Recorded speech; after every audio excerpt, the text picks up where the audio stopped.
Hi guys, welcome back to our channel. நீங்கள் ஒரு cake லவரா?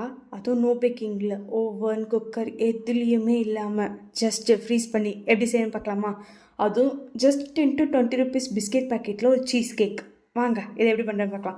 அதுக்கு இன்றைக்கி ஒரு மிக்ஸி ஜாரில் நான் ஒரு 6 பிஸ்கெட் எடுத்திருக்கேன். அதை வந்து நம்ம ட்ரில் பண்ணிக்கிறோம் இந்த மாதிரி பவுடர் மாதிரியாக. உங்களுக்கு என்ன ஷேப்பில் பாக்ஸில் வேணுமோ அதில் வந்து நம்ம ஆட் பண்ணிட்டு அதுக்கப்புறமேட்டு ஒரு 2 ஸ்பூன் வந்து பட்டரை வந்து மெல்ட் பண்ணி ஆட் பண்ணுறோம். நல்லா இந்த மாதிரி மிக்ஸ் பண்ணிவிட்டு நீங்கள் ஜஸ்ட் அந்த ஸ்பூன்லேயே ப்ரெஸ் பண்ணுங்கள். ப்ரெஸ் பண்ணிட்டு ஒரு ஃப்ரிட்ஜில் வந்து ஒரு 10 மினிட்ஸ் செட் பண்ணுங்கள்.